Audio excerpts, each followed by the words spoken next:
কে গড়েছেন আকাশ মাটি অবাক প্রকৃতি, কে দিয়েছেন ঘুমন্ত রাত মিষ্টি প্রভাতি। কে গড়েছেন আকাশ মাটি অবাক প্রকৃতি, কে দিয়েছেন ঘুমন্ত রাত মিষ্টি প্রভাতি। কে গড়েছেন আকাশ মাটি অবাক প্রকৃতি, কে দিয়েছেন ঘুমন্ত রাত মিষ্টি প্রভাতি। বিশ্ব নিখিল কোন মহানের ক্ষমতার অধীন, বিশ্ব নিখিল কোন। أما بعد فإني أوصيكم بتقوى الله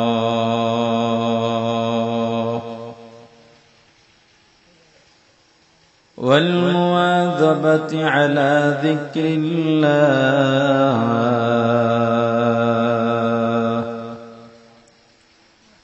ألا خير الكلام كلام الله، وأحسن الهدي هدي محمد عليه الصلاة والسلام، وخير الأمور عوازمها، وشر الأمور محدثاتها،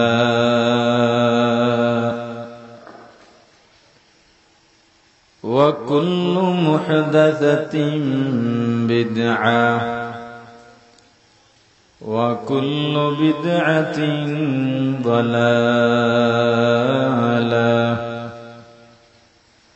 وكل ضلالة في النار.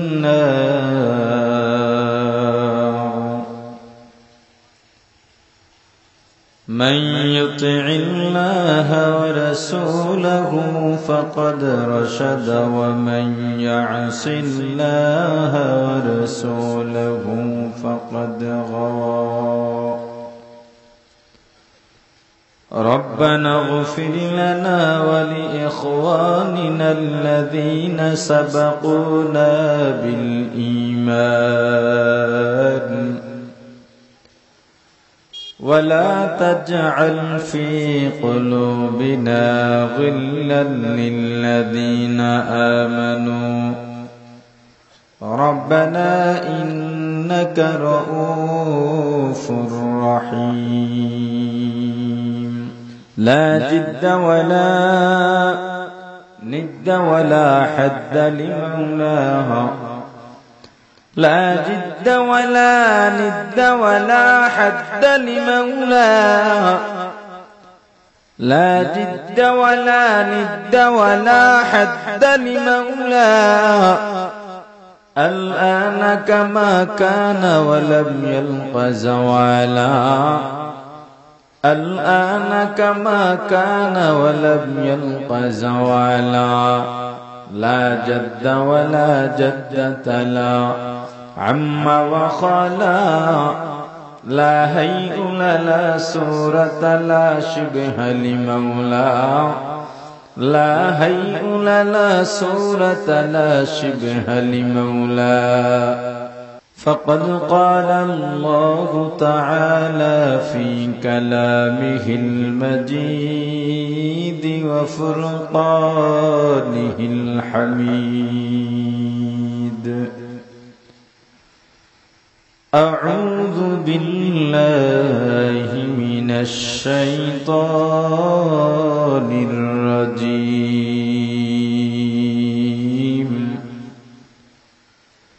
بسم الله الرحمن الرحيم.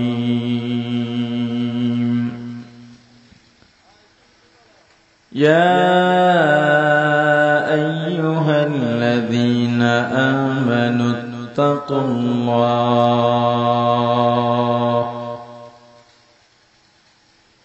اتقوا الله حق تقاته ولا تموتن لا تموتن إلا وأنتم مسلمون. صدق الله العظيم. وصدق رسوله النبي الكريم، ونحن على ذلك من الشاهدين والشاكرين. ربنا تقبل منا إنك أنت السميع العليم، وتب علينا إنك أنت التواب الرحيم. سبحان الله وبحمده سبحان الله العظيم. ربي زدني علما، ربي يسر ولا تعسر، وتمم علينا بالخير. رب اشرح لي صدري ويسر لي أمري، واحلل عقدة من لساني يفقه قولي. يا حي يا قيوم برحمتك أستغيث، أصلح لي شأني كله ولا تكلني إلى نفسي طرفة عين. সকলে মহব্বতের সাথে একটু জিকির করি, লা ইলাহা ইল্লাল্লাহ।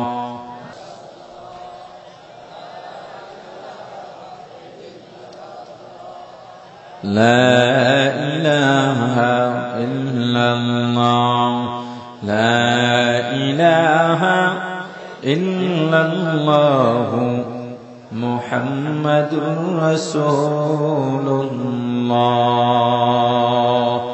حمد بحد مر خدائے پاک را، آکے ایماداد مشت خاک را، آکے در دم دمد روح را، داد از طوفان نجات نوح را.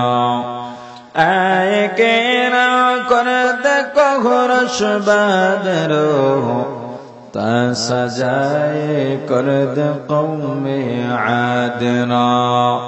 آکے لطف خوش را اظہار کرد، با خلیلش نار را گل زار کرد. لا الہ الا اللہ، لا الہ الا اللہ.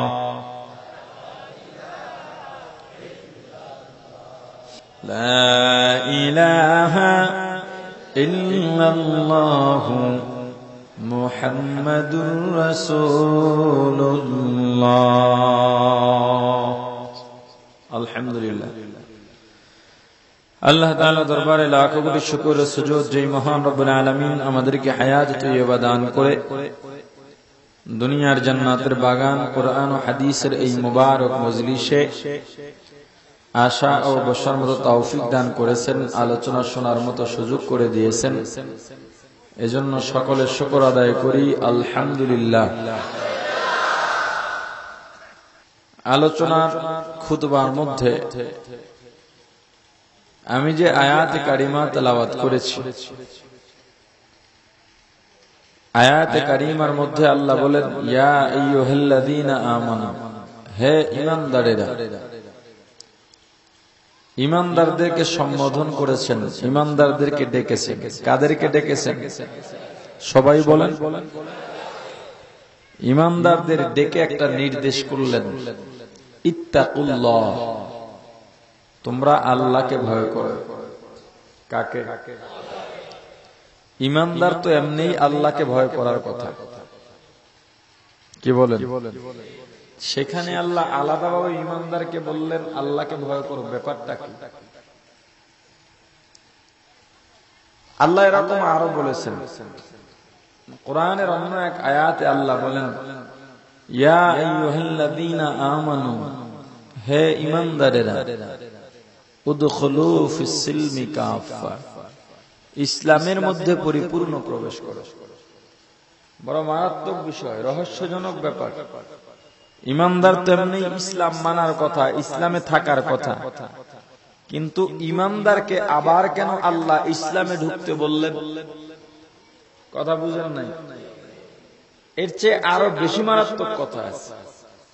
ইয়া আইয়ুহাল্লাযীনা আমানু আমিনু, হে ঈমানদারেরা ঈমান আনো। এবার কি বুঝলেন? এতক্ষণ তো অন্য লাইনে ছিল, এখন ঈমানদাররা আবার কি বলতেছেন? জোরে বলেন ব্যাপারটা কি? কোন ঈমানদারকে আল্লাহ ডাকলেন আর কেমন ঈমান আবার আনতে বললেন? এই জিনিসটা ভাবার বিষয়। সমাজে তো সবাই ঈমানদার, ঈমান জিনিসটা কি? যদি এক কথায় বলি, বিশ্বাসের নাম ঈমান। বিশ্বাসের নাম বিশ্বাসের নাম ঈমান। শুধুমাত্র ঈমানদার হয়ে জান্নাত পাওয়া যাবে না। কথা ভালো করে বুঝবেন। শুধুমাত্র ঈমানদার হয়ে জান্নাত পাওয়া, তাহলে জান্নাত কেমনে পাবেন? ঈমানদারের সাথে সাথে মুসলমানিত্ব লাগবে। ঈমানদারের সাথে সাথে ঈমান কিসের নাম? জোরে বলেন। আর মুসলমানিত্ব বা ইসলাম হলো আমলের নাম। যারা বলে আমরা নামাজ না পড়লেও আমাদের ঈমান আছে, এ কথা সত্য, মিথ্যা নয়। তবে এই ঈমান দিয়া জান্নাত পাওয়া যাবে। এই ঈমান দিয়া গণজাগরণ মঞ্চের ইমরান এই সরকারও জুমার নামাজ পড়ে। ঈমান না থাকলে নামাজ পড়তে গেছে, কিন্তু ওর যেই ঈমানে যতদূর নামাজে নিছে, ওর কথাবার্তা, ওর বিশ্বাস, ওর আকীদা, ওর বক্তব্যে বোঝা যায় ওর ওই ঈমান দিয়া ও জান্নাত পাবে না। কথা বুঝেন নাই? লতিফ সিদ্দিকীও নামাজ, ঈদের নামাজ হইল তো পড়ে, কথা বলেন, কিন্তু সে তার ঈমান দিয়া জান্নাত পাবে বলে মনে হয় না। তসলিমা নাসরিনও যতই নাস্তিকতা প্রকাশ করুক, ঈদের সময় আনন্দ করত, নতুন জামা পরত। কেন? ঈদ কাদের জন্য? মুসলমানের জন্য। কিন্তু ওর ওই ঈমান দিয়া ও জান্নাত পাবে না। আমাদের সমাজে বহু মুসলমান আছে যারা মুসলমান, বাবা মুসলমান, নিজে হজ করছে, নামাজের জায়নামাজ ইমাম সাহেবের সোজা পিছনে, কিন্তু বেচারা এখনো খাঁটি ইমানদার হতে পারেনি। ইমানদার হলেও খাঁটি মুসলমান হতে পারেনি বিদায় ওর ঈমান দিয়া ও জান্নাতে যেতে পারবে না। তাহলে আল্লাহ কোন ইমানদারকে ডাকলেন আর কেমন ঈমান আনতে বললেন? কোন ইমানদারকে ডেকে আল্লাহকে ভয় করতে বললেন? কোন ইমানদারকে ডেকে আল্লাহ বললেন ইসলামের মধ্যে প্রবেশ করো? এর আগে জানা দরকার ঈমান আসলে জিনিসটা কি। ঈমান কয় জিনিসে পরিপূর্ণ হয়? এক নম্বরে ইকরার বিল লিসান, মুখে স্বীকার করা। এক নম্বরে। দুই নম্বরে তাসদীক বিল জানান, অন্তরে বিশ্বাস করা। যেটা মুখে বলবো সেটা অন্তরে বিশ্বাস করব। মুখে বলার সাথে সাথে অন্তরে বিশ্বাস করব। তিন নম্বরে আমাল বিল আরকান, কাজে পরিণত করা। মুখে যেটা বলবো অন্তরে বিশ্বাস করতে হবে, সাথে সাথে মুখেরটা যে বললাম এটার প্রমাণের জন্য তিন নাম্বার কাজটা লাগবে। দুই নাম্বার অন্তরের বিষয়টা আমি জানি, আমার আল্লাহ ভালো জানেন, আপনি জানেন, আপনার আল্লাহ ভালো জানেন। কিন্তু আপনি যে মুখে বললেন, আমি যে মুখে বললাম, এটা প্রমাণের জন্য তিন নাম্বার কাজটা লাগবে। কি সেটা?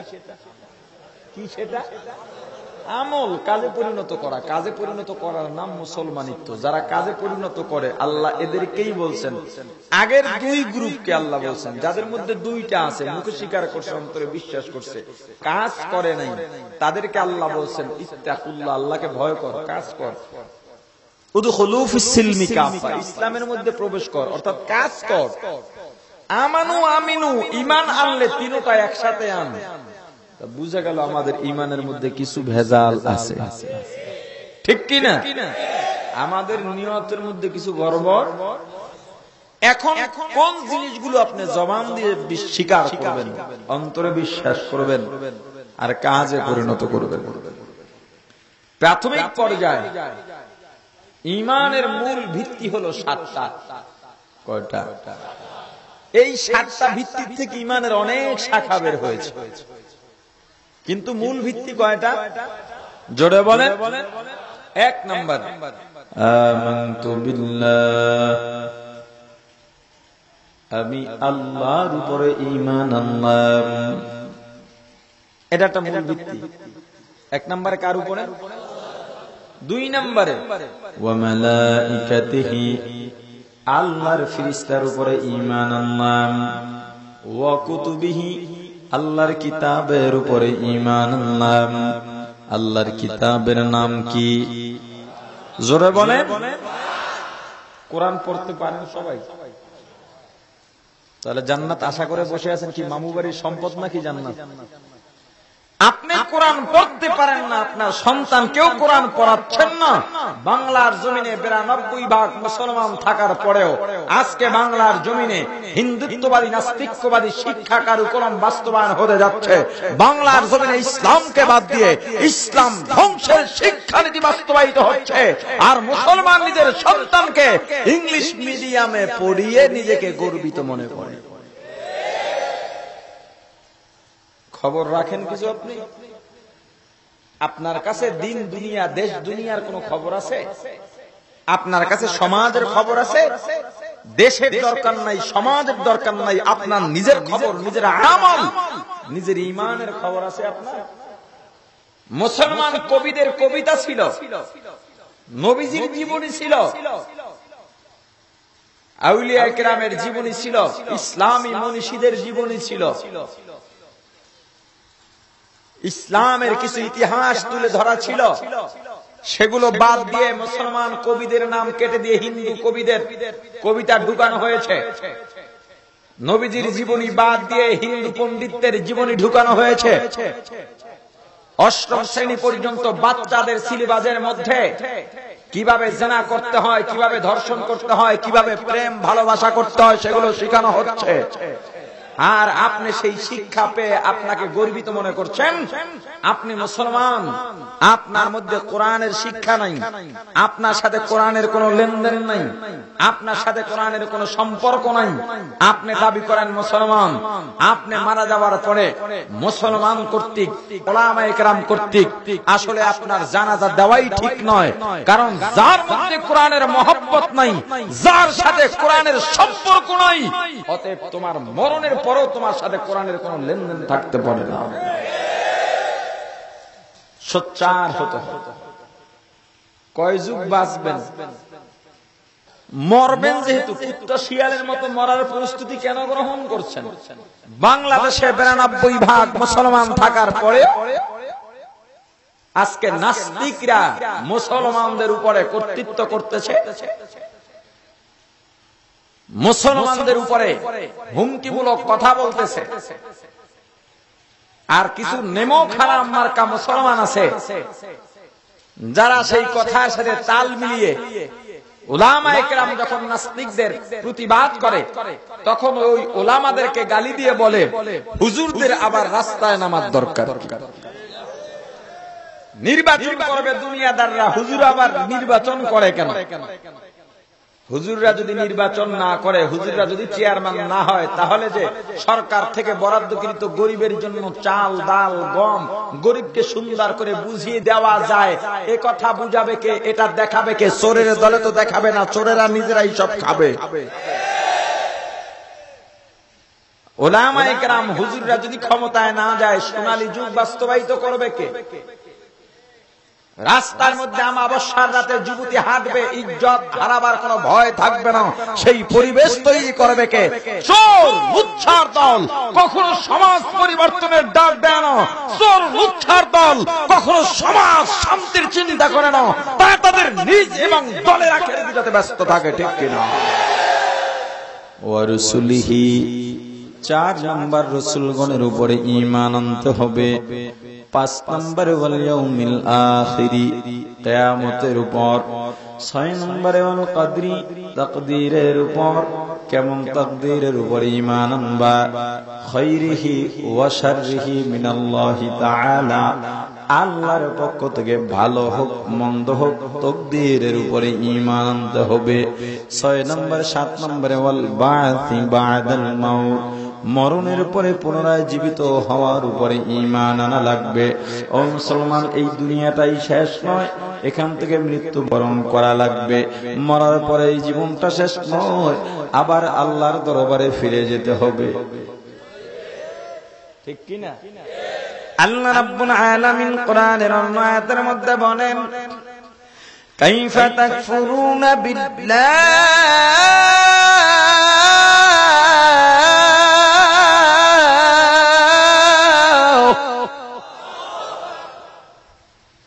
ওয়া কুনতুম আমওয়াতান ফাআহইয়াকুম সুম্মা ইউমীতুকুম সুম্মা ইউহয়ীকুম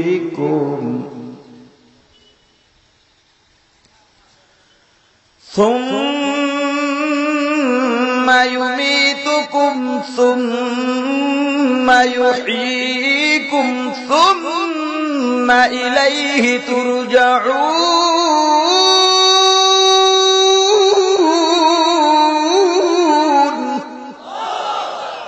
কাইফা তাকফুরুনা বিল্লাহ, ও বিশ্ব জগতের মানুষ, তোমরা আল্লাহর সাথে কিভাবে কুফরি করো? অথচ কুনতুম আমওয়াতা, তোমরা মৃত ছিলে। ফাআহইয়াকুম, আমি আল্লাহ জীবন দিলাম। সুম্মা ইউমীতুকুম, আবার মরতে হবে। সুম্মা ইউহয়ীকুম, আবার জীবিত হতে হবে। সুম্মা ইলাইহি তুরজাউন, ওই জীবিত হয়েই তোমাদেরকে ছেড়ে দেওয়া হবে না। যেই আল্লাহর দরবার থেকে আসছো, ওই আল্লাহর দরবারে আবার ফিরে যেতে হবে। 7 নম্বরে মরণের পরে পুনরায় জীবিত হওয়ার উপরে ঈমান আনা লাগবে। ও মুসলমান, 1 নম্বরে কার উপরে ঈমান আনবো? জোরে বলেন, কার উপরে? জোরে বলেন আল্লাহু আকবার। अल्लाह अल्लाह क्या मुबारक नाम है, अल्लाह अल्लाह आशिकों का काम है। 1 নম্বরে কার উপরে ঈমান আনব? ও মুসলমান, কিভাবে আল্লাহর উপরে ঈমান আনব? আল্লাহ রাব্বুল আলামিন পয়গম্বরকে জানা দিলেন, পয়গম্বর আপনি দুনিয়ার মানুষকে জানা দেন, আমি আল্লাহ ছোট্ট একটা সূরার মধ্যে আমি আল্লাহর সমস্ত পরিচয় দিয়ে দিলাম। আমি আল্লাহর উপরে কিভাবে ঈমান আনতে হবে পয়গম্বর জানা দেন। আল্লাহু আহাদ, আমি আল্লাহ এক। ও মুসলমান ইমানদার, আল্লাহ এক, আল্লাহর সাথে কোনো শরীক নাই। লা শারীকা লাহু, আল্লাহু আহাদ, লা শারীকা লাহু। জোরে বলেন আল্লাহু আহাদ, আর জোরে বলেন আল্লাহু আহাদ। ও মুসলমান, অন্তরের মধ্যে যদি একটা শব্দ গেঁথে নিতে পারো রে আল্লাহর গোলাম, শব্দটা কি? আল্লাহু আহাদ। এটা যদি অন্তরে গাঁথতে পারো, কাজে পরিণত করতে পারো, ও মুসলমান, তোমার চেয়ে ভাগ্যবান মানুষের দুনিয়ার মধ্যে নয়। হযরত বিলাল রাদিয়াল্লাহু তাআলা আনহু যখন ইসলাম গ্রহণ করলেন, কাফেররা বিভিন্ন ভাবে শাস্তি দেয়।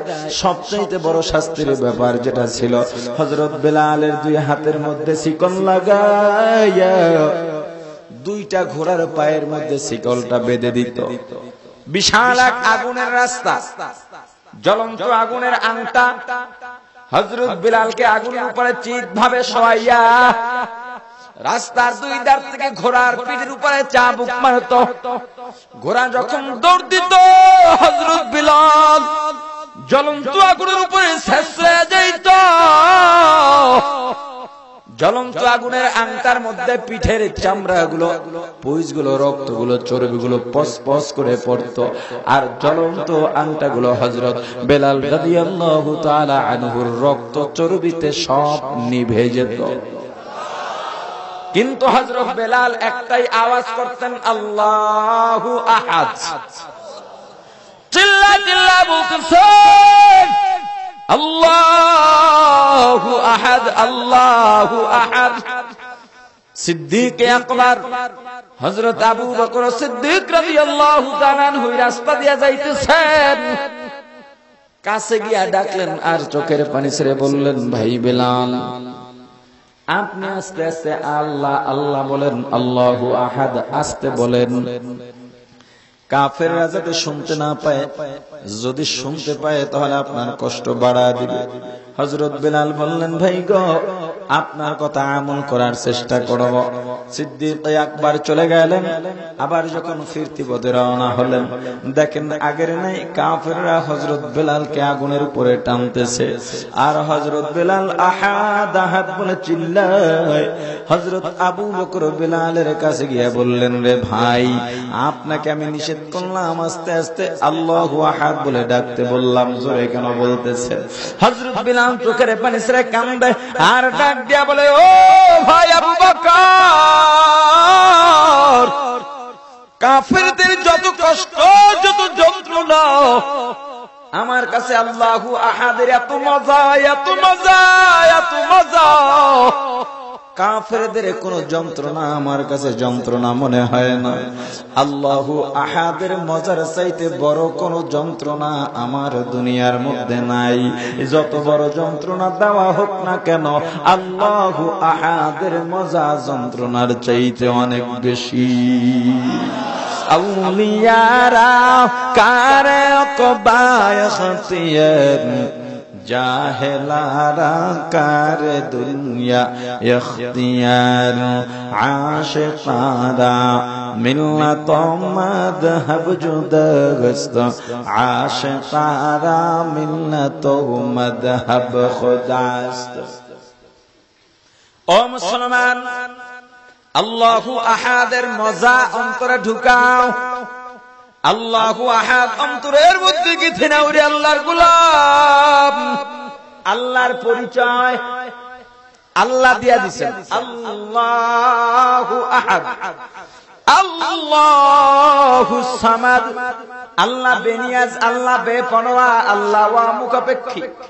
দুনিয়ার সব কিছু আল্লাহর কাছে ঠেকাও। আল্লাহ কারো কাছে ঠেকানন ঠেকা নাকি?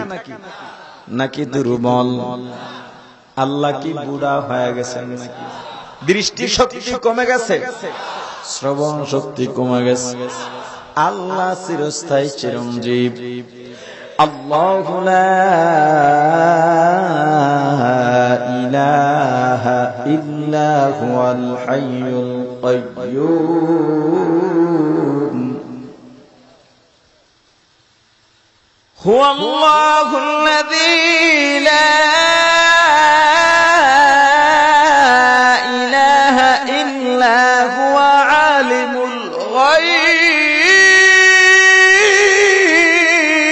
الغيب، عالم الغيب والشهادة هو الرحمن الرحيم.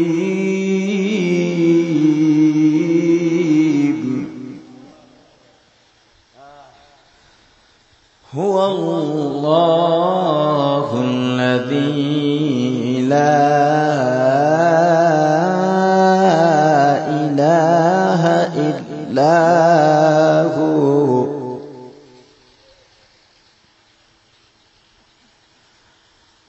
هو الله الذي لا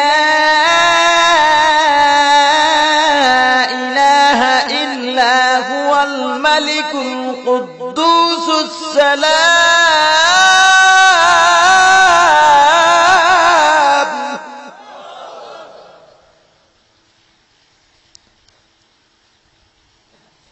السلام المؤمن المهيمن الهين العزيز الجبار المتكبر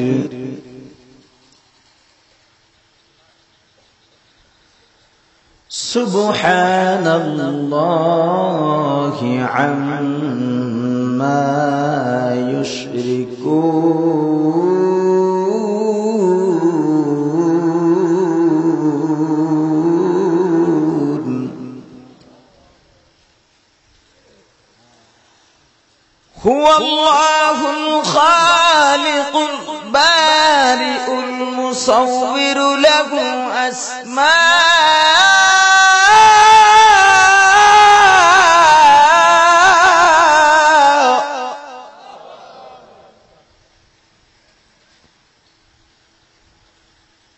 هو الله الخالق البارئ المصور له الأسماء الحسنى يسبح له ما في السماوات والأرض يسبح له ما في السماوات والأرض وهو العزيز الحكيم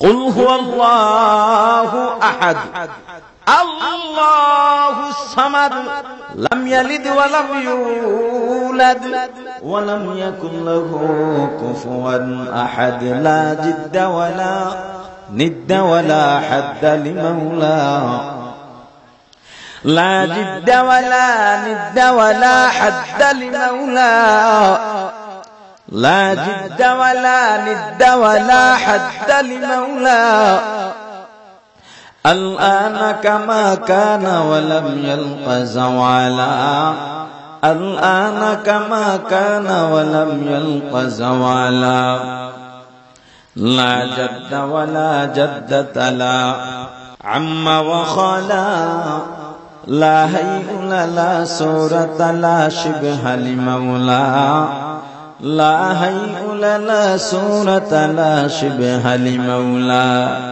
ও মুসলমান আল্লাহর পরিচয় কে দিয়ে দিলেন জোরে বলেন আল্লাহ নিজেই তার পরিচয় দিয়ে বলেন পয়গম্বর আল্লাহু আহাদ আল্লাহ আল্লাহুস সামাদ আল্লাহ বেনিয়াজ লাম ইয়ালিদ ওয়া লাম ইউলাদ আল্লাহ জন্মদাতা হয়ে কাউকে জন্ম দেন নাই কোন জন্মদাতার থেকেও আল্লাহ জন্ম নেন নাই ওয়া লাম ইয়াকুল লাহু কুফুয়ান আহাদ আল্লাহর সমকক্ষ দুনিয়ার মধ্যে আর কেউ নাই ও মুসলমান এক নম্বর ঈমান আনবো কার উপর আল্লাহর উপরে যদি ঈমান আনতে পারো আল্লাহু আহাদ যদি অন্তরের মধ্যে গেঁথে নিতে পারো ও মুসলমান দুনিয়ার কোন ষড়যন্ত্র তোমাকে ইসলাম থেকে হটাইতে পারবে না দুনিয়ার এমন কোন শক্তি নাই তোমাকে ঈমান হারা করতে পারবে দুনিয়ার এমন কোন শক্তি নাই তোমাকে ইসলাম থেকে দূরে সরাইতে পারবে তবে তার আগে শর্ত আল্লাহু আহাদ তোমার অন্তরে মজবুত করে গেঁথে নিতে হবে তোমার শরীর চলে যাবে তোমার সব ক্ষত বিক্ষত হয়ে যাবে তোমার অন্তর থেকে আল্লাহু আহাদ মুছে ফেলা যাবে না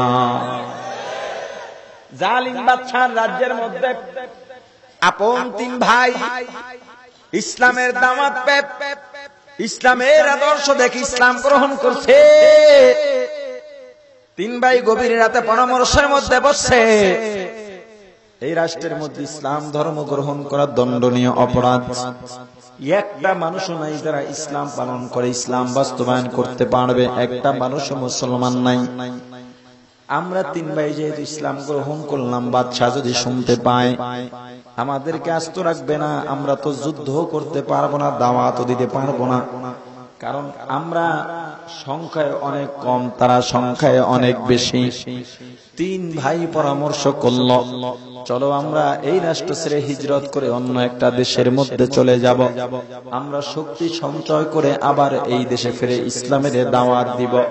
ও মুসলমান ইমানদার, তিন ভাইয়ের পরামর্শের ভিত্তিতে রওনা হয়, রাষ্ট্র ত্যাগ করার জন্য প্রস্তুতি নিয়ে রওনা হয়। যখন সীমান্ত এলাকায় পৌঁছে যায়, গোয়েন্দাদের মাধ্যমে খবরগুলো বাদশার কাছে চলে গেছে। বাদশা সৈন্যবাহিনী পাঠাইয়া তিন ভাইকে গ্রেফতার করে রাজ দরবারে উপস্থিত করে হাজার হাজার মানুষকে খবর দেওয়া হয়। সমস্ত উপস্থিত মানুষের সামনে তিন ভাইকে বাদশা প্রশ্ন করে, এ তিন ভাইয়ের দল, তোমরা কি জানো না আমার এই রাষ্ট্রের মধ্যে ইসলাম ধর্ম গ্রহণ করা দণ্ডনীয় অপরাধ?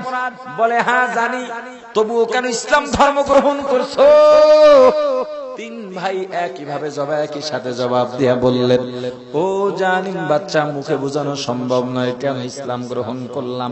যদি কেন করলাম তার কারণটা জানতে চাও, ও জালিম তুমিও ইসলাম গ্রহণ করো, তখনই বুঝবা ইসলাম কেন গ্রহণ করলাম। বাদশার মেজাজ গরম হয়ে গেছে। এত বড় সাহস, এত বড় অন্যায় করার পর আবার হাজার হাজার মানুষের সামনে আমাকে ইসলামের দাওয়াত দাও।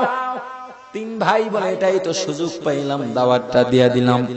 কারণ ইসলামের মধ্যে এত মজা, এত মজা, এই মজা পৃথিবীর আর কোথাও পাওয়া যায় না। ও মুসলমান ইমানদার আল্লাহর গোলাম, যারা ইসলাম মানে, ইসলাম মানার মধ্যে এত মজা, যারা বুঝতে পারছে তারাই ইসলাম মানে, ঠিক কিনা?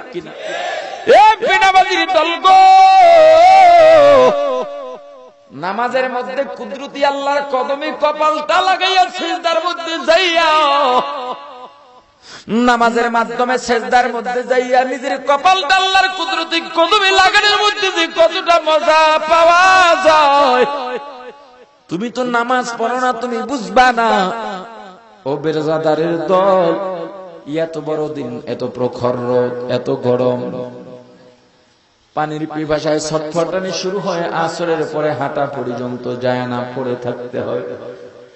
এরপরেও এত কষ্ট করে রোজা রাখার পর ইফতারি করার মধ্যে যে কতটা মজা, তোর মতো কপাল পোড়া বোঝার শক্তি হয় না।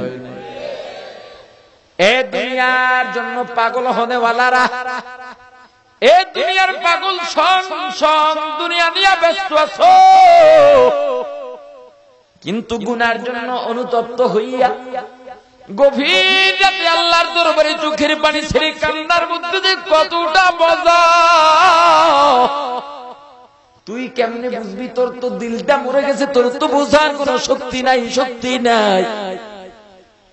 যে যেটার মধ্যে আছে সে সেটার মধ্যে মজা পায়, তবে কোনটা মিথ্যা মজা, কোনটা প্রকৃত মজা। ইসলামের মজাই আসল মজা, দুনিয়ার মজাটা আসলে সাজায় পরিণত হবে। ও মুসলমান ইমানদার আল্লাহর গোলাম, বাদশা তিন ভাইকে ভয় দেখায়, তাদেরকে প্রচন্ড রবে হুমকি দেওয়া শুরু করলো। ও মুসলমান, বাদশা তিন ভাইকে হুমকির সাথে ডেকে ডেকে বলতেছে, ভয় দেখে বলতেছে, তোমরা যদি ইসলাম গ্রহণ না করো তোমাদেরকে কঠিন শাস্তির মধ্যে নিপতিত করা হবে। তিন ভাই জবাব দিয়ে বললেন, ও জালিম, তুমি যত বড়ই শাস্তি দাও না কেন, আমাদের বিশ্বাস ওই শাস্তি ইসলামের মজাকে ফেল করতে পারবে না। এমন শাস্তি দুনিয়ার মধ্যে নাই যেই শাস্তির কারণে ইসলামের মজা থেকে আমরা দূরে সরে যাব। ইসলামের মধ্যে এত মজা, এত মজা, এত মজা, দুনিয়ার সমস্ত শাস্তি যদি আমাদের উপরে আরোপিত করা হয় তবুও ইসলামের মজা তার সংখ্যায় বেশি হবে। বাদশা জল্লাদকে খবর দিল, এ জল্লাদ, আগুনের কুণ্ডলি বানাও, একটা ড্যাগ বসায় দাও, এমন পদার্থের তৈল ঢালো যেই তৈল আগুন পাইলে বেশি উত্তপ্ত হয়। জল্লাদ বাদশার অর্ডার পাইয়া আগুনের কুণ্ডলি বানায় ড্যাগ বসায় দিছে, তৈল ছেড়ে দিছে, আগুনের তাপ দেওয়া শুরু করছে। ড্যাগের মধ্যে তৈলগুলো টকবক টকবক করে ফুটতেছে। তিন ভাইকে তৈলের দিকে ইশারা করে বাচ্চা ডাক দিয়া বলে, তিন ভাইয়ের দল, তাকায় দেখো, তাকায় দেখো, ওই যে তৈল টকবক করে ফুটতেছে, তোমরা যদি ইসলাম ত্যাগ না করো তোমাদেরকে ওই তৈলের মধ্যে আমি ফালা দিব। তিন ভাই জবাব দিয়ে বলে, জালিম, এই তৈল কেন যদি শুলেও চড়াও এর চাইতে কঠিন শাস্তি দাও। যেই ইসলাম অন্তরের মধ্যে ঢুকাইলাম, যেই আল্লাহু আহাদ অন্তরের মধ্যে ঢুকাইলাম, যত কষ্ট দিবি, যত কষ্ট দিবি, ইসলাম থেকে এক কদম দূরে হটা সম্ভব নয়। বাদশা জল্লাদকে অর্ডার করে দিল, এ জল্লাদ, বড় ভাইকে তৈলের মধ্যে ফেলা দে। সঙ্গে সঙ্গে জল্লাদ বড় ভাইকে তৈলের মধ্যে ফেলা দেয়। তৈলের সাথে মিশে গেছে, হাড্ডির কোনো খবর নাই। এবার দুই ভাইকে লক্ষ্য করে বলতেছে, দেখো তোমার ভাইয়ের কোনো খবর নাই, তোমাদের এখনো সময় আছে, সুযোগ আছে, ইসলাম থেকে ফিরে যাও। ছোট দুই ভাই ডেকে বলে, না রে জালিম, না না, যতই ভয় দেখাও, আগেই বলছি ভয় দেখা লাভ নাই, তুমি আমাদেরকে যা ইচ্ছা করতে পারো। কত মজবুত ঈমান, একেই বলে ঈমান, একেই বলে মুসলমান। ও মুসলমান, তোমার যদি অল্প একটু ব্যথা হয়, ব্যবসায় যদি একটু লোকসান হয়, যদি দুই ওয়াক্ত না খায়া থাকা লাগে, ও মুসলমান, একটু পেরেশানি যদি মাথার উপরে এসে যায়, দুই একটা মামলার শিকার হয়, ওরে মুসলমান, তখন হুঁশ থাকে না, দিনের খবর থাকে না, ইসলামের খবর থাকে না। এবার তুমি বলো, তোমার ঈমান দিয়া তুমি কত দূর যাইতে পারবা? নির্বাচন আসছে, রাত্রিবেলা 100 টাকার একটা কালো নোট পাইয়া হাজী সাহেব ঈমানটা বিক্রি করে দিছে। তাহলে তুমি হজ করে কি করলা? 100 টাকার লোভ সামলাইতে পারো নাই, 1000 টাকার নোটের লোভ সামলাইতে পারো নাই, লক্ষ টাকার লোভ সামলাইতে পারো নাই। জাহান্নাম তোমার জন্য অপেক্ষা করতেছে। ওই জান্নাতের লোভ যাদের মধ্যে আছে, দুনিয়ার কোনো কষ্টই তাদের কাছে কষ্ট মনে হয় না। বোম্বাই মরিচ চিনেন? ঝাল না মিষ্টি? কেমন ঝাল! এরপর মানুষ ভাতের সাথে খায় কিনা? এত ঝাল, এত ঝাল! বোম্বাই মরিচের মতো মরিচের মধ্যে আর ঝাল নাই। এরপরও দেখবেন অনেক মানুষ বোম্বাই মরিচ ভাতের লোকমার সাথে খাইতেছে, ঝালের কারণে চোখের থেকে পানি পড়তেছে, ঝালের কারণে চেহারাটা ঘামায়া যায়, এরপরও খায়, আছে না নাই? প্রশ্ন করো আল্লাহর গোলাম, এত ঝাল, এত ঝাল, এরপরেও বোম্বাই মরিচ কেন খাও? ওই খানেওয়ালা জবাব দিয়া বলবে, যত ঝাল হোক না কেন, এটার মধ্যে এত সুন্দর মজা, এত সুন্দর ঘ্রাণ, আমার ওই ঝাল ফেল করে মজা আর ঘ্রাণ আমাকে পাগল করে দিছে। এ মুসলমান, ইসলামের মধ্যে এত মজা, এত মজা, এত মজা! যাদের মধ্যে ইসলামের মজা আছে, ইসলামের জন্য যদি মার খায়, রক্ত পড়ে, তবুও হাসি খুশি। ও মুসলমান, ইসলাম মানতে গিয়ে যদি না খেয়েও থাকে, তবু তার কোনো আফসোস নাই, কারণ তার কাছে ইসলামের জন্য মার খাওয়াটাও একটা মজা। কারণ তার কাছে যদি প্রশ্ন করা হয়, এত মার খাও, এত বাধা, এত তিরস্কার করা হয়, এত মিথ্যা অপবাদ দেওয়া হয়, এত সমালোচনা করা হয়, এরপরেও কেন তুমি এই পথে আছো? জবাব দিয়া বলবে, যত সমালোচনা থাকুক না কেন, যত বাধা বিপত্তি থাকুক না কেন, হামলা মামলা হোক না কেন, আমি তাকায় দেখলাম ইসলামের মজা, ইসলামের লোভ আমাকে এত পাগল করে দিছে, সব কিছু আমার কাছে ইসলামের মজার চাইতে নাথিং, তুচ্ছ মনে হয়। ও মুসলমান ইমানদার, এবার মেজো ভাইকে দ্বিতীয় ভাইকেও ফালা দেওয়া হয়। মেজো ভাইয়ের অবস্থায় একই পরিণতি হয়। ছোট ভাই তৈলের ড্যাগের পাশে দাঁড়ায়া তৈলের ড্যাগের দিকে তাকায় তাকায় চোখের পানি ছেড়ে কাঁদতেছে, যার যার করে পানি পড়তেছে, বুকটা ভিজে গেছে। বাচ্চা মনে করছে মনে হয় ছোট ভাই ভয় পায়া গেছে। কানের কাছে গিয়ে বলে, হে যুবক, হে যুবক, তোমার কোনো ভয় নাই, ভয় নাই, এখনো সময় আছে, তুমি ঘোষণা দাও, তুমি ইসলাম ত্যাগ করেছ, আমার একমাত্র সুন্দরী রূপসী কন্যা আমি তোমার হাতে সুপুর্দ করে দিব, তোমার সাথে বিবাহ দিয়ে দিব, এবং আমার রাজ্যের অর্ধেক তোমাকে আমি দিয়ে দিব। লোকটা ছোট, প্রস্তাবটা ছোট না বড়? জোরে বলেন, জোরে বলেন। আপনি এত বড় প্রস্তাব পাইলো, আপনি ঠেলে সরাই দিতেন, কি কন? হ্যাঁ, চেয়ারম্যান নির্বাচনে এবার কত মানুষ যে হারাম খাইছে কোন সীমা। মুসল্লি সাহেব, মুবাল্লিগ সাহেব, হাজী সাহেব, জায়নামাজ ইমাম সাহেবের পিছনে বরাবর, মসজিদে লোক ভরে গেছে, বারান্দায় লোক ভরে গেছে, বাহিরে লোক ভরে গেছে, হাজী সাহেবের জায়নামাজ ইমাম সাহেবের পিছনে খালি আছে। এখন দুই দিকে সরায় আর সামনে যায়। ইমাম সাহেব আবার ডাক দিচ্ছে, ভাই একটু জায়গা ফাঁকা করে দেন, হাজী সাহেব আসতেছে। কথা কয় না? রাত্রিবেলা গেছে নৌকার প্রার্থী, মোসাফা করছে, মোসাফার মধ্যে দেখে যে নোট নোট বাজতেছে। কয়, আরে ভাই, তুমি বঙ্গবন্ধুর সৈনিক, ভোটটা তোমাকে না দিলে কি হয়? পরে গেল ধানের প্রার্থী, কয় তুমি স্বাধীনতার ঘোষক জিয়ার সৈনিক, ভোটটা তোমাকেই দিতে হবে। হাত পাখার প্রার্থী গেছে, মোসাফা করছে, দেখে হাতের মধ্যে কিছু বাজে না।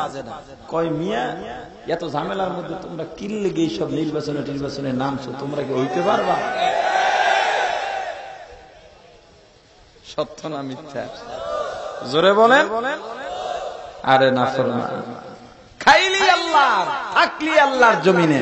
আল্লাহ যদি এখনো ঘোষণা দেয় জমিনটা ছেড়ে চলে যা, কোথায় যাবা? যাওয়ার জায়গা আছে না? ওরে মুসলমান, ও আল্লাহর গোলাম, ইসলামের মধ্যেই শান্তি। ইসলাম আসছে বেয়াদবকে শিক্ষা দেওয়ার জন্য, ইসলাম আসছে দুর্নীতিকে মুক্ত করার জন্য, ইসলাম আসছে অবহেলিত মানুষগুলোর অধিকার প্রতিষ্ঠা করার জন্য, ইসলাম আসছে মানুষের অধিকার প্রতিষ্ঠা করার জন্য, ইসলাম আসছে অন্যায় দুর্নীতি দূর করার জন্য, ইসলাম আসছে অন্ধকার দূর করে আলো জ্বালানোর জন্য। ইসলাম কারো মাথায় বাড়ি দিতে আসে নাই, কারো তোয়াক্কাও ইসলাম করে না। ইসলাম আসছে মানুষকে মুক্তি দিতে, ইসলাম অশান্তির জন্য আসে নাই। অতএব ইসলামের শান্তির পথে যারা বাধার সৃষ্টি করবে, শান্তির মধ্যে যারা বাধা সৃষ্টি করে অশান্তির সৃষ্টি করবে, আমরা মুসলমান, আমরা রাস্তায় নামি না, এত কিছু বুঝি না। চাউলের দাম বাড়লেও আমাদের কোনো আপত্তি নাই, কারেন্ট বিদ্যুৎ না থাকলেও আমরা কোনো আপত্তি করি না, রাস্তাঘাট যদি ভালো না হয় আমরা কোনো আপত্তি করি না। কিন্তু আমরা মুসলমান, ইসলাম প্রিয় মুসলমান।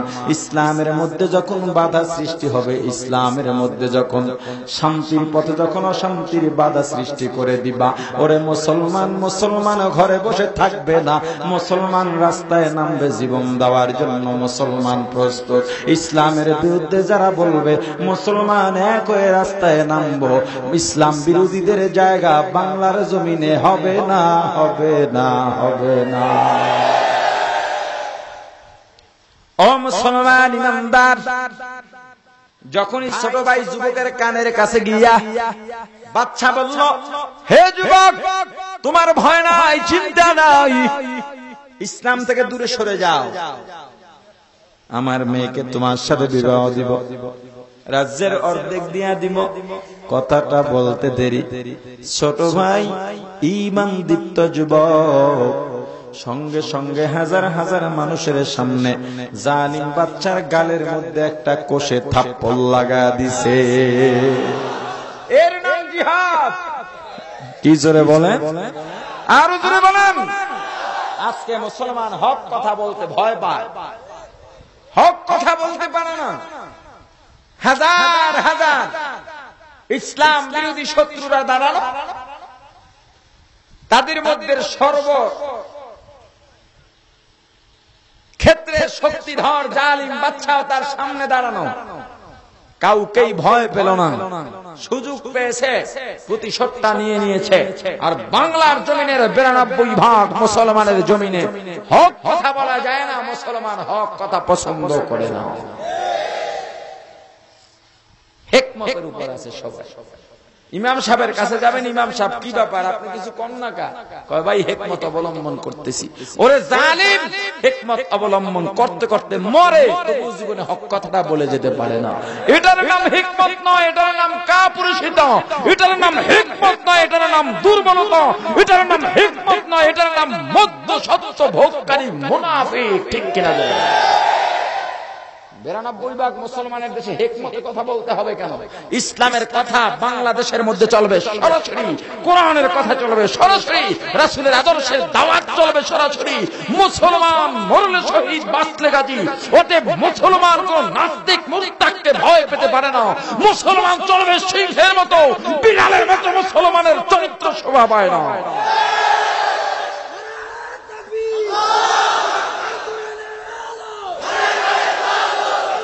হিকমতটা যদি এমনই হয় আমি হক কথা বলতেই পারলাম না, এই হিকমত করা জায়েজ নাই। কথা বুঝেন নাই? সবার প্রথম হক কথা বের হবে মসজিদের মেম্বারের খুতবার, জুমার ইমামের খতিবের জবান থেকে। মসজিদের পেয়ারওয়ালা মুসল্লি দাঁড়ায় গেছে, টাকাওয়ালা মুসল্লি দাঁড়ায় গেছে, সভাপতি সাহেব দাঁড়ায় গেছে। হুজুর মসজিদ, এখানে রাজনীতির আলোচনা করা যাবে না, নির্বাচন ভোটের আলোচনা করা যাবে না। যে বলল এই কথাটা হুজুর, এই কথা আলোচনা করা যাবে না। আমরা যারা বয়ান করি আমাদেরকে বলে হুজুর মাঠে ময়দানে এসব কথা বলা যাবে না। এই যে কথাটা বললো বলা যাবে না, কি কারণে? ইসলামে নিষেধ আছে। তাহলে বলার অধিকারটা পেল কোথায়? আবার ইমাম সাহেব বলে এটা আমি বলি না। এগুলো কেন বললো? ইসলামে নিষেধ করেছে জন্য, নাকি তার ব্যক্তি স্বার্থে? একটা বার আমরা চিন্তা করি নাই। বরং ওয়াজের ময়দানে যদি রাজনীতির আলোচনা করা হয়, কিছু তথাকথিত শিক্ষিতরা রাস্তায় বসে, দোকানে বসে, আড্ডায় বসে সমালোচনা করে, আসছে ওয়াজ করতে দিয়ে রাজনীতি করে গেছে। এ বেয়াকুফের দল শুনে নাও, ইসলামটা জুড়েই রাজনীতি, রাজনীতিটা জুড়েই ইসলাম। দুর্নীতির নাম রাজনীতি নয়। ঠিক কিনা জোরে বলেন? যখন আমাদেরকে বলা হয় হুজুর এই এলাকায় এই সমস্যা, এই বয়ান করা যাবে না, অনেক কষ্টে মাহফিল দিয়েছি, মাইকের তার কেটে দিবে, মাহফিলটা বন্ধ করে দিবে। হুজুর মাদ্রাসাটা করেছি অনেক কষ্টে, হিকমতে এলাকার মধ্যে চলতে হয়, বাতিলদেরকে নিয়ে চলতে হয়, তাদেরকে সাথে নিয়ে চলতে হয়। তাহলে যদি এদেরকে সাথে নিয়েই চলতে হয়, একটা কথা স্পষ্ট করে শুনে রাখো, মুসলমান ইসলাম কাকে বলে? আমি হক কথা বলবো, বাতিল বন্ধ করে দিবে, বাস বন্ধ হয়ে যাব। আবার ইসলাম শক্তি নিয়ে আবার উত্থানের চেষ্টা করব, আবার বন্ধ করে দিবে, বন্ধ হয়ে যাব। আবার উত্থানের চেষ্টা করব, আবার বন্ধ হয়ে যাবে। একটা সময় ইসলামের সমর্থন বেড়ে যাবে, আর বন্ধ করতে পারবে না। প্রতিবাদের মাথায় ইসলাম টিকে যাবে, এর নাম ইসলাম। বাতিলকে পূজা করে, বাতিলকে তৈল মালিশ করে ইসলামের দাওয়াত হয় না। ঠিক কিনা জোরে বলেন?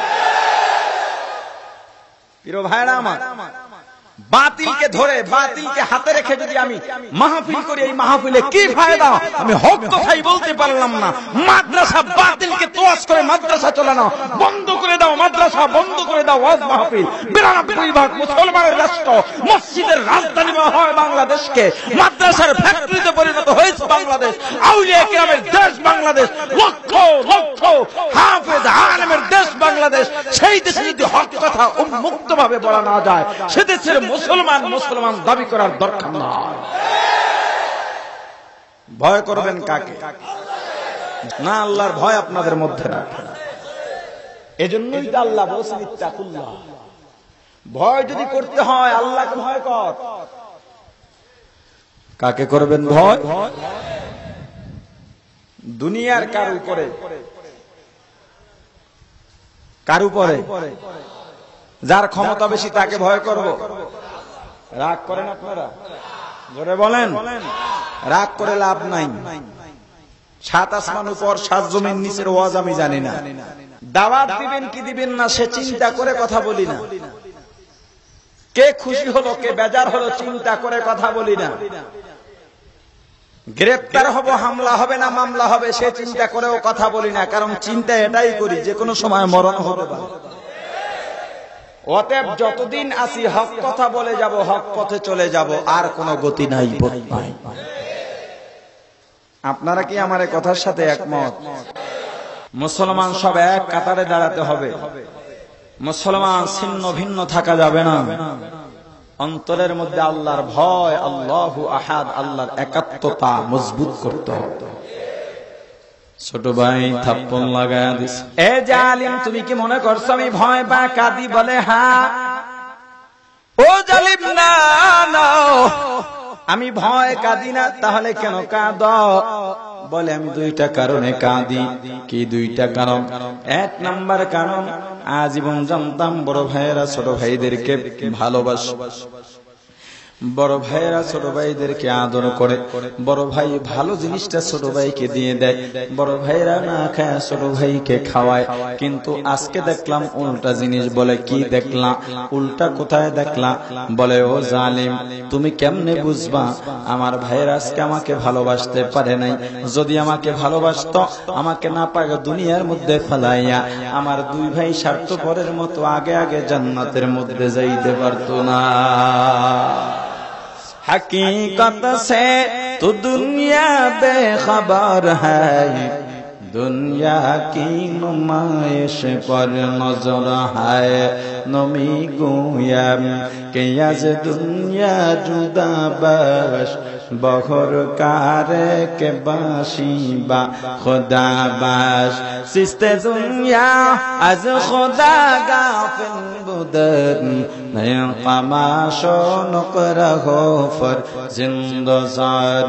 दुनिया में हो दुनिया का तलबगार नहीं हो, दुनिया में हो दुनिया का तलबगार नहीं हो, दुनिया में हो दुनिया का तलबगार नहीं हो।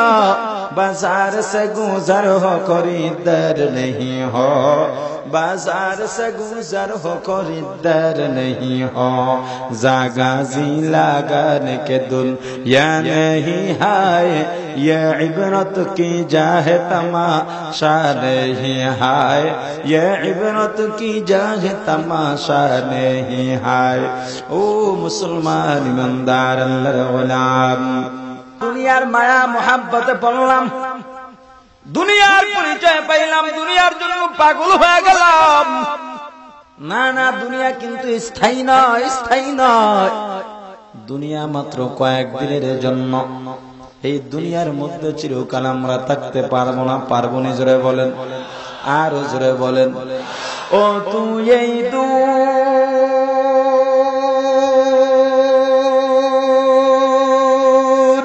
দুনিয়ার মায়া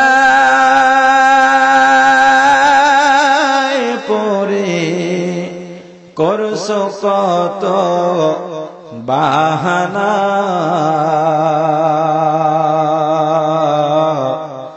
এ যে নই তোরা আসল বাড়ি, কবর যে তোরা আসল ঠিকানা। এ যে নই তোরা আসল বাড়ি, কবর যে তোরা আসল ঠিকানা।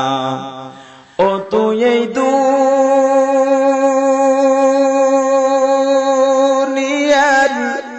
মায়ায় পড়ে করছো কত বাহানা,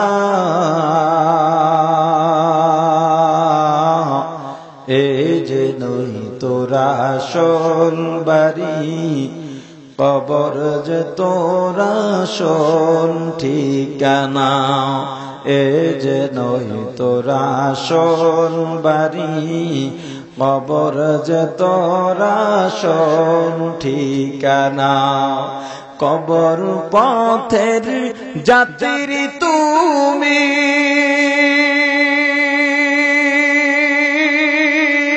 একই পথের পথিক আমি। কবর পথের যাত্রী তুমি,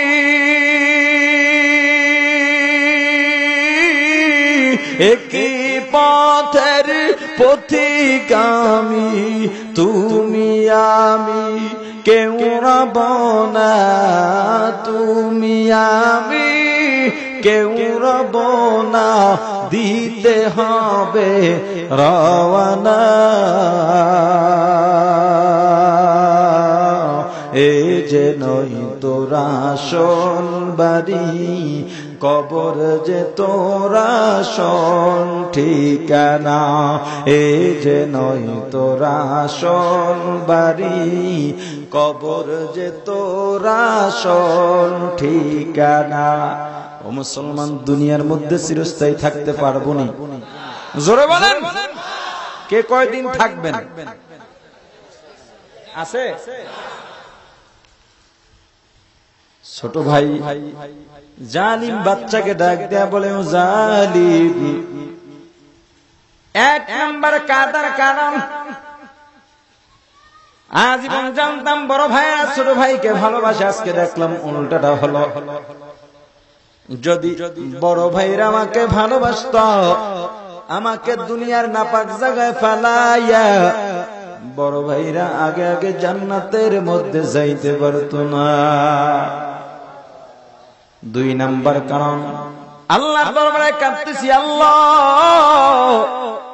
তুমি আমাকে একটা জীবন দিছিল, আল্লাহ একটা জীবন দিয়া প্রমাণ করব আমি আল্লাহ, আমি তোমাকে এক আল্লাহ বলে মেনেছি। আমার অন্তরের মধ্যে আল্লাহু আহাদ কত শক্তভাবে গেঁথে আছে রে আল্লাহ। তুমি যদি আমাকে 1000 জীবন দিতারে আল্লাহ, 1000 জীবন এই তৈলের মধ্যে দিয়া প্রমাণ করতাম আমি একমাত্র তোমার গোলাম। বাদশা জল্লাদকে হুকুম দেয়, ও জল্লাদ ছোট ভাইকে তৈলের মধ্যে ফেলা দাও। উজির ডাক দিয়া বলে, ও বাদশা মহারাজ, তাহলে আমরা বড় পরাজয় বরণ করব কেন? হাজার হাজার মানুষ উপস্থিত আছে, সবার মধ্যে আলোচনা শুরু হয়ে যাবে। বাচ্চার এত ক্ষমতা 3 ভাইয়ের উপরে প্রয়োগ করতে পারল না, 3 ভাইকেই মানাইতে পারল না, তাহলে আমরাই বা কেন আর বাচ্চার কথা মানব? দেশের মধ্যে বিশৃঙ্খলা শুরু হবে, তাহলে কি করা যায়? উজির ডাক দেয়া বলে, বাচ্চা আমার একটা সুন্দরী রূপসী কন্যা আছে, যেই মেয়েটার জন্য এলাকার সমস্ত যুবকরা পাগল। আপনি যদি 1 সপ্তাহ সময় দেন, আমার বিশ্বাস আমার মেয়েটাকে যদি ছেলেটার পিছনে লাগায় দেওয়া যায়, এই ছেলেটা 1 সপ্তাহের মধ্যে ইসলাম ছেড়ে দূরে সরে আসবে। বাচ্চা বলে, ঠিক আছে, আমার এটা পছন্দ হয়েছে, পছন্দনীয় প্রস্তাব, যাও যাও তুমি নিয়ে যাও, 1 সপ্তাহ সময় দিলাম। এর দ্বারা প্রমাণ হয় একজন ইমানদারের ইমান ধ্বংস করার জন্য একজন পর্দা নারী যথেষ্ট। এ পর্দালের মা, ও মার কত রাস্তার মধ্যে ঘুরে বেড়াবি রে মা, অধিকারের নামে মর্যাদার নামে রাস্তার মধ্যে নামছো না, না এর মধ্যে মর্যাদা নাই, অধিকার নাই, বরং তোমার মর্যাদা অধিকার এমন ভাবে খুয়াইলা, এখন রাস্তাঘাটের মধ্যে নামলে ও মা তোমার দাম নাই, তোমার কোনো মূল্য নাই। বরং যারা পর্দার সাথে চলে রে মা, তাদের এত দাম, এত দাম, এত দাম, দুনিয়ার কোন মানুষ কোটি টাকা দিয়েও তাদেরকে এক নজর দেখতে পারবে না। ও মুসলমান, এ বিষয়ে আলোচনা করার সময় নাই। উজি ছোট ভাইকে নিয়ে বাড়িতে চলে যায়, মেয়েটাকে ডাক দিছে, মা গো, এমন একটা সুন্দর সুবর্ণ সুযোগ হাতছাড়া করা যাবে না। ও মা, 1 সপ্তাহের মধ্যে ছেলেটাকে ইসলাম থেকে দূরে সরাতে হবে, বাচ্চার থেকে অনেক বড় উপটৌকন পাবো। মেয়েটা ডাক দেয়া বলে, বাবা, এলাকার সমস্ত যুবকরা আমার জন্য পাগল, আর একটা ছেলের জন্য যদি আমি পাগল হয়ে যাই, ছেলেটাকে যদি আমি ধোঁকা দেওয়া শুরু করি, আমার বিশ্বাস 1 সপ্তাহ নয়, 1 ঘন্টার মধ্যেই আমি তাকে আমার আয়ত্তে আনতে পারবো। বলে, ঠিক আছে, যাও। 1 ঘন্টা আর কিসের, 1 দিন 2 দিন 1 সপ্তাহ হয়ে গেছে, কোনো কাজ হয় নাই। বাচ্চা উজির আগ্রহ নিয়ে উজিরের অপেক্ষায় বসে আছে। উজির চলে গেল, চেহারাটা ভালো দেখায় না, মলিন হয়ে আছে, কুত্তার থুতমার মতো দেখা যায়। বাচ্চাটা একদিন আবার উজির, চেহারা মলিন কেন? ও বাচ্চা মহারাজ, 1 সপ্তাহ হবে না, আরো 1 মাস সময় চাই। বলে, যাও, আর 1 মাস সময় দিলাম।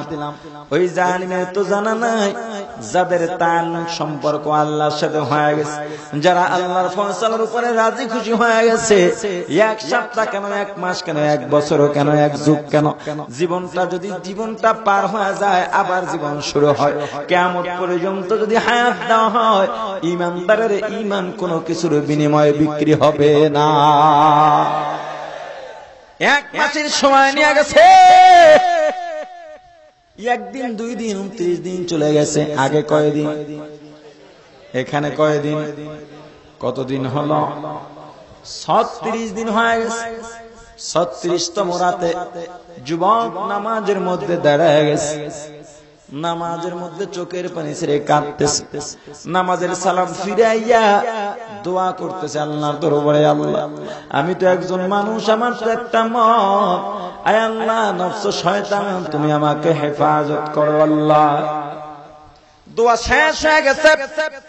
প্রতিদিনের ন্যায় আজ যুবতী পিছন থেকে ডাক দিছে, যুবক একটু আমার দিকে ঘুরে বসে রে যুবক। যুবকের কোনো সারা শব্দ নাই। যুবতী পিছন থেকে বড় মায়াবী কণ্ঠে ডাক দিছে, ওরে ভাই আজকে আমার চরিত্র চরিতার্থ করার জন্য তোমাকে ডাকতেছি না, শুধু তোমার কাছে 2টা প্রশ্ন করব, 2টা প্রশ্নের উত্তরটা আমাকে দাও। যুবক বলে, কি প্রশ্ন করবা? যুবতী ডাক দেয়া বলে, রে ভাই আমার জন্য দুনিয়ার মানুষ পাগল, তোমার পেছনে 36টা দিন আমি ঘুরলাম, আমার দিকে তুমি দৃষ্টিপাত করলাম না, কারণটা কি? 2 নাম্বার প্রশ্ন তোমার কাছে। ওরে যুবক ভাই, 2 নাম্বার প্রশ্ন, কি এমন মন্ত্র তুমি পড়লা যে মন্ত্রের কারণে আজকে এত একটা আদর্শের উপরে অটল আছো? যুবক ডাক দেয়া বলে, বোন তুমি কেন, তোমার চাইতে যদি আরো সুন্দরের রূপসী আমার সামনে দাঁড়ানো হয়, তোমার চাইতে সুন্দরী রূপসীকে যদি আমার সামনে দাঁড় করানো হয়, আমাকে তার দিকে দৃষ্টিপাত করাতে পারবে না। কারণ জানো, আমি এমন এক মন্ত্র পড়লাম, এমন এক মন্ত্র পড়লাম, যেই মন্ত্র যার মধ্যে ঢুকে যাবে, অন্তরের মধ্যে গেঁথে যাবে, ওই মন্ত্রের এত পাওয়ার, এত পাওয়ার, এত পাওয়ার, দুনিয়ার কোনো কিছুই তাকে আদর্শ থেকে আদর্শচ্যুত করতে পারে না। যুবতী ডাক দিয়ে, আমার ভাই যেই ধর্মের মধ্যে বাবা মেয়েকে অপকর্মের জন্য পাঠায়, ওই ধর্মের মধ্যে আমিও থাকতে চাই না। যেই ধর্মের মধ্যে মন্ত্র পড়লে এত সুন্দর আদর্শ পাওয়া যায়, তুমি কি আমাকে সেই মন্ত্রটা পড়া দিবানি? যুবক আনন্দ চিত্তে ডাক দেয়া পড়ো, লা ইলাহা ইল্লাল্লাহু মুহাম্মাদুর রাসূলুল্লাহ।